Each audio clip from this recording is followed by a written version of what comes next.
இலங்கை அதிபர் தேர்தல் வரும் 21ஆம் தேதி நடைபெறவுள்ள நிலையில் நேரடி கள நிலவரம் என்ன என்பதை பார்க்கலாம் இந்த செய்தி தொகுப்பில். பொருளாதார நெருக்கடி, உள்நாட்டு கலவரம் என கலேபர காடாக இருந்து தற்போது மீண்டு வரும் இலங்கையில் அடுத்த அதிபர் யார் என்ற எதிர்பார்ப்பு எழுந்துள்ளது. இலங்கையில் அடுத்த அதிபரை தேர்ந்தெடுப்பதற்கான தேர்தல் வரும் 21ஆம் தேதி நடைபெறவுள்ளது. இந்த தேர்தலில் தற்போதைய அதிபர் ரணில் விக்ரமசிங்கே, சஜித் பிரேமதாச, முன்னாள் அதிபர் மஹிந்த ராஜபக்சேவின் மகன் நாமல் ராஜபக்சே உள்ளிட்ட 38 பேர் போட்டியிடுகின்றனர்.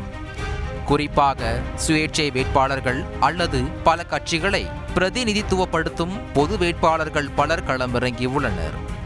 இதில் இலங்கையை பொருளாதார நெருக்கடியில் இருந்து மீட்டுள்ளதாக கூறி பிரச்சாரத்தை முன்னெடுத்துள்ளார் தற்போதைய அதிபரும் சுயேட்சை வேட்பாளருமான ரணில் விக்ரமசிங்கே. ஏற்கனவே 1999 மற்றும் 2005 அதிபர் தேர்தலில் நின்று தோல்வியை தழுவிய இவர் பொருளாதார நெருக்கடிக்கு பின்னர் இடைக்கால அதிபராக பதவி வகித்து வருகிறார். ஐக்கிய தேசிய கட்சியை சேர்ந்த இவர் முதல் முறையாக சுயேட்சையாக போட்டியிடுவது கவனம் பெறுகிறது.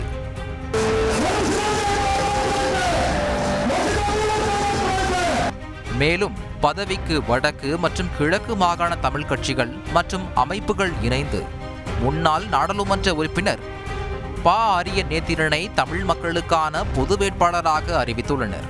இலங்கையில் ஜனாதிபதி தேர்தலில் ஒரு தமிழர் பொது வேட்பாளராக களமிறக்கப்படுவது இதுவே முதல் முறையாகும். இந்த சூழலில் வடக்கு மற்றும் கிழக்கில் தமிழ் மக்களின் வாக்கு யாருக்கு என்ற கேள்வியும் எழ மக்களிடையே அதிருப்தியே நிலவுகிறது. இப்போ நாங்கள் முதல் பெட்ரோல் 125 ரூபாய்க்கு தான் அடிச்சிருக்கிறோம். பெட்ரோல் இப்போ 1 லிட்டர் பெட்ரோல் விலை 330க்கு மேலே தான். ரிபிளுக்கும் இல்லை, அதுக்கு கூட தான் இருக்கும். ரிபிளுக்கு தான் இருக்குன்னு நினைக்கிறேன். ரிபிளாக தான் இருக்கும். அதே மாதிரி கேஷ் சிலிண்டர் எல்லாம் எங்கேயோ போயிட்டு. அப்போ எங்களுக்கு முதல் பொருளாதாரத்திலேருந்து எங்களை மீட்டெடுத்தால் தான் எதுவும் வெற்றி அடையலாம்னு நினைக்கிறேன். பொருளாதார சூழல் மக்களின் தலையாய பிரச்சனையாக உள்ள நிலையில் யார் ஆட்சிக்கு வந்தாலும் எதுவும் மாறப்போவதில்லை என புலம்புகின்றனர் இலங்கை வாழ் தமிழர்கள். இதனை வாரது தமிழாக்கள் இல்லை தானே, இதனை வாரது வேற ஒரு அரசியல்வாதி வந்து தங்களோட இனம் சார்ந்தவர்களுக்கு தான் செய்வாங்கன்னு நினைக்கிறோம். ஏன்னா எங்களை தமிழ் மக்களை திரும்பி பார்க்கறதுக்கு ஆக்கள் ஒரு தமிழ் ஒரு தரும் இல்லை. இந்த சூழலில் பேசிய யாழ் பாராளுமன்ற உறுப்பினர் செல்வராஜா கஜேந்திரன், போர் முடிந்து பல காலமாகியும் தமிழர்களுக்கான இடம் கிடைக்கவில்லை என கூறியுள்ளார்.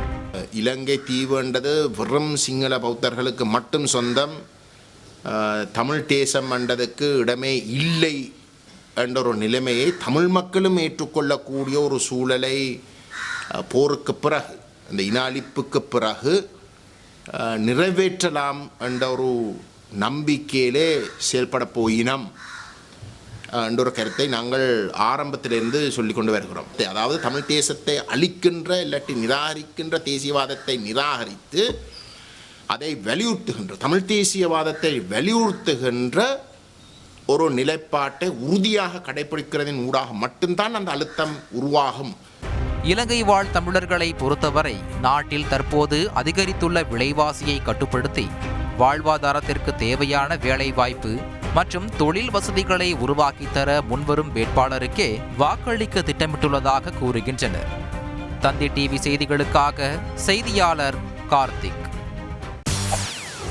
செய்திகளை உடனுக்குடன் தெரிந்து கொள்ள உடனே சப்ஸ்கிரைப் பண்ணுங்க.